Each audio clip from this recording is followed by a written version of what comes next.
मैं सिर्फ ये अर्ज करता चलूं कि 3 मरतबा पाकिस्तान पे कश्मीर की वजह से जंग तोपी गई जो हमने लड़ी है। अगर 30 मरतबा पाकिस्तान पे ये जंग थोपी जाएगी, हम 300 मरतबा लड़ने के लिए तैयार। तो काकड़ इसका मतलब है बिल्कुल ही नालायक आदमी है, इसका तो ये मतलब है। उन्होंने बात की कि लोग 300 जंगे लड़े। क्यों भाई, हम क्यों लड़े 300 जंगे? क्यों लड़े हम? भाई जब इख्तियारात तुम्हारे पास है, ओहदे तुम्हारे पास है, पहले नंबर पे तो मुझे ये बताओ कि तुम्हें मैंडेट किसने दिया कि तुम ये जाके स्टेटमेंट दे रहे हो कि हम 300 जंगे लड़ेंगे? इंडिया आएगा, क्यों नहीं आएगा? वो ज़रूर आएगा, क्योंकि इस वक्त जो इंडिया का होल्ड है पूरे इस खित्ते में, तो वो ज़रूर आएंगे, क्योंकि यूएन में उसकी बात सुनी जाती है। क्योंकि वो आप फ़लस्तीन में देखें कि उनके प्राइम मिनिस्टर मोदी ने जो है वहाँ पे हेल्प के लिए जो सामान भेजा, कोई इस्लामी ममालिक कंट्री वहाँ पर नहीं गई। तो वो आएंगे, ज़रूर आएंगे। आज तक हम यही समझते थे कि पंजाबियों को आदत है फड़ा मारन दी, यानी है भी। अब लगता है पख्तून भी अगर वो इस किस्म की हरकत में किसी से कम नहीं है। इन दिनों में इस किस्म की बात से जरा मुस्कुराहट आ जाती है, लोग हंस लेते हैं, तो ठीक है, शायद he wants to be an entertainer more than a prime minister. जय हिंद दोस्तों। तो 1 मिनट में मैं आपको वीडियो का टॉपिक समझा देता हूं, उसके बाद फिर वीडियो देखते हैं। तो आपको याद होगा कि पाकिस्तान के प्राइम मिनिस्टर ने एक बयान दिया था जिसमें उन्होंने कहा था कि भारत से हम कश्मीर के लिए 300 जंगें लड़ने के लिए तैयार हैं। हालांकि इसका मतलब इंडियंस निकाल रहे थे, इसका मतलब तुम 299 जंग हारने वाले हो। लेकिन काफिरों को ये बातें समझ नहीं आती, ये थोड़ा चूरन टाइप का है, तो वो पाकिस्तानी ही समझ सकते हैं उस चीज़ को। इंडियंस के पल्ले ये नहीं पड़ने वाली, ये पाकिस्तानी समझ सकते हैं, और किस हिसाब से समझेंगे वो जाने। तो उसी पर अब पाकिस्तान का हालांकि 98% आबादी बिल्कुल प्रसन्न है इस बात से, क्योंकि उसी तरह से ट्रेंड हो चुके हैं, सभी के अंदर जज्बा है, सभी के अंदर जिहाद भरा हुआ है, सब मतलब दिमाग में वही सब कीड़ा घुसा हुआ है। तो फिर ऐसा नहीं हो सकता कि प्रधानमंत्री इस तरह की बातें करे और उसका समर्थन ना मिले। जनता को देखकर ही बयान दिए जाते हैं कि जनता का मूड कैसा है, उसी तरह से बयान दिए। किसी न किसी को तो खुश करना ही है, और 98% आबादी इनकी ऐसी ही है, इस तरह के बयानों से ही खुश होती है। 2-4% हैं वो इन्हीं गाली दे रहे हैं। अब वो तो गालियां देंगे कि तुम्हारे पास खाने को कुछ है नहीं और तुम्हें जंग लड़नी है 300। एक जंग लड़ने में क्या होता है, वो रूस और यूक्रेन के युद्ध में देख लो आप, पर डे कई करोड़ रुपए खर्च हो रहा है। ये गाड़ी मिलियंस ऑफ डॉलर पे पहुंच रही है। इतना पैसा एक दिन में खर्च हो जाता है। ऐसा थोड़ी है कि सिर्फ जज्बे से लड़ने पहुंच जाएगा। उसके पास बंदूक चाहिए, उसमें बुलेट चाहिए, अगर वो घायल हो जाता है तो उसके लिए डॉक्टर फैसिलिटी चाहिए, हर तरह की सुविधा चाहिए। इतने सारे टैंक चल रहे हैं, उनके लिए फ्यूल चाहिए। इतने एयरक्राफ्ट चल रहे हैं, आपको उनके लिए फ्यूल चाहिए, उनके लिए बैकअप चाहिए, हर तरह से हथियारों का बैकअप चाहिए, उसके लिए धन खर्च होता है। लेकिन पाकिस्तानी तो पाकिस्तानी है, चूरन जनता को जैसे बेच दो, उनको कहती है ना जनता कि हमारे पास जज्बा है, तो जज्बे से सब कुछ हो जाएगा। तो चलिए वीडियो देखते हैं, उसके बाद आगे चीज चर्चा करेंगे। उन्होंने बात की कि लोग 300 जंगे लड़े। क्यों भाई, हम क्यों लड़े 300 जंगे? क्यों लड़े हम? भाई जब इख्तियारात तुम्हारे पास है, ओहदे तुम्हारे पास है, पहले नंबर पे तो मुझे ये बताओ कि तुम्हें मैंडेट किसने दिया कि तुम ये जाके स्टेटमेंट दे रहे हो कि हम 300 जंगे लड़ेंगे? अगर आप जो है वो अपने मुल्क के अंदर इलेक्शन नहीं करवा पा रहे, तो आप 300 जंगे लड़ लेंगे। एक इलेक्शन करवाने के लिए कोई सिक्योरिटी नहीं आपकी पूरी हो रही, आप हीले बहाने लगा रहे हैं। कभी कहते हैं हमारे पास बजट नहीं है। जिस मुल्क के पास अपने इलेक्शन करवाने का बजट नहीं है, वो मुल्क का जो केयर टेकर प्राइम मिनिस्टर है, वो ये डिमांड कर रहा है कि हम 300 जंगे लोग लड़े। क्यों? अली भुट्टो को आपने जुडिशियल मर्डर किया, बेनजीर भुट्टो को आपने असैसिनेट किया, लियाकत अली खान को आपने असैसिनेट किया, हुसैन शहीद सोहरवर्दी को जो आपने वो नाहल करवाया, इमरान खान नाहल हुआ, नवाज शरीफ नाहल हुआ।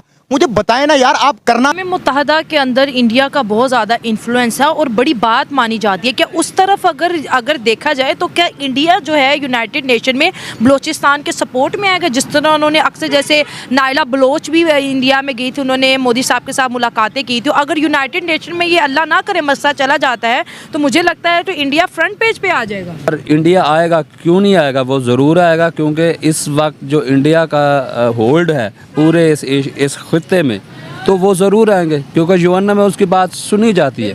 क्योंकि वो आप फ़लस्तीन में देखें कि उनके प्राइम मिनिस्टर मोदी ने जो है वहाँ पे हेल्प के लिए जो सामान भेजा, कोई इस्लामी ममालिक कंट्री वहाँ पर नहीं गई। तो वो आएंगे, ज़रूर आएंगे। क्यों नहीं आएंगे? बलूचिस्तान के लिए आवाज़ ज़रूर उठाएंगे। वो ये मसले को हल करवाएंगे। ये नहीं होगा मसला हल, तो फिर ये ख़त्म कर दें। ये क्या रोज़ रोज़ का ड्रामा है कि मज़ाकरात कर रहे हैं जी, हम उनको वो कर रहे हैं। 5 दिन हो गए, 33 दिन मिला के जो टोटल 38 दिन हो गए। ये अभी तक संजीदा होता, ये मसला हल हो चुका होता। मसले में कह क्या रहे हैं वो, यही बात कर रहे हैं कि हमारे मिसिंग पर्सन और जो जबरी गुमशुदगी है उसको ख़त्म किया जाए। एक्स्ट्रा जुडिशरी जो है भाई अगर महरंग बलोच के इंटरव्यू की बात करें तो उन्होंने बलोच के जेनोसाइड्स के ऊपर बहुत ज़्यादा बात की कि बलोच जो नस्ल है उसको नस्ल कुशी की जा रही है, उसको ख़त्म करने की कोशिश की जाती है। साथ उन्होंने अपने ये मुतालबा भी रखा। इसके बारे में आप क्या क्या, अगर हमें देखा जाए पंजाब से तो हमें हमेशा बताया गया कि बलोच जो है बलोचिस्तान से वाबस्ता है और बलोचों का बलोचिस्तान है। तो ये जो नस्ल कशी है, जो क्रशिंग है, इसके बारे में भी उन्होंने बहुत ज़्यादा स्पीच की और सोशल मीडिया पर दोस्तों ये चीज़ें मौजूद हैं। जी वाक़तन ये बात सही है कि बलोचों की नस्ल कशी की जा रही है। आप देखेंगे एक घर में एक मिसिंग पर्सन ज़रूर है। अब वो जो पूछने आया, अगर उसका बाप बच गया था या बहन बच गई थी, भाई बच गया था, अब वो वहाँ पे अपने मिसिंग पर्सन का पूछने आया, वो खुद मिसिंग हो गया यहाँ पे। तो पाकिस्तानियों के हिसाब से तो जज्बे से सब कुछ हो सकता है। बाकी आपको ज़रूरत नहीं है कि आप के पास धन ही हो युद्ध लड़ने के लिए। बाकी धन की कोई ज़रूरत नहीं होती युद्ध लड़ने के लिए। जो एयरक्राफ्ट आते हैं वो भी जज्बे से बन जाते हैं, बुलेट जज्बे से बन जाती हैं, हर तरह की चीज़ें, ऑयल वगैरह, ये सब जज्बे से उत्पन्न हो जाता है। हालांकि अब काफिरों को ये बातें समझ नहीं आई क्योंकि काफिरों के पास जज्बा नहीं है। जज्बा तो सिर्फ पाकिस्तानियों के पास ही है। तो वही जज्बे से ये सब चीज़ें शायद जादू से बना लेते होंगे। इस तरह के काम तो जादूगरी करते हैं। हमारे हिसाब से तो भैया यदि युद्ध होता है तो हमें डॉक्टरों की फैसिलिटी देनी होगी। सोल्जर्स को, कोई घायल होता है उसे इलाज तो देना होगा ना, और वो वहीं देना होगा जल्द से जल्द। उसे कैसे एक सेफ जगह पर लाया जाए, वहाँ पर उसका ट्रीटमेंट किया जाए। जितनी भी आपकी सोल्जर्स हैं सभी के पास पर्याप्त मात्रा में रसद पहुँचता रहे। स्वाभाविक है हर तीनों सेनाएं, जो जल थल वायु, ये तीनों सेनाएं कोऑपरेट रहें। क्योंकि जो ज़मीनी ऑपरेशन जो सेना कर रही है उसे सामने अगर बहुत ज़्यादा तादाद में दिख रहा है कि कुछ सोल्जर्स हैं सामने विरोधी, तो उन पर हवाई हमले करवाए जा सकें। उनके संपर्क में जब वायु सेना होगी तभी तो हवाई हमले होंगे। तो उसमें हर चीज़ में युद्ध में कह सकते हैं कि एक दिन में कई कई करोड़ रुपए खर्च हो जाता है। एक दिन युद्ध होता है क्योंकि एक साथ मूव होता है। आपने एक मिसाइल चला दी, वही करोड़ रुपए की कीमत में बनती है। कई कई करोड़ रुपए की मिसाइलें होती हैं।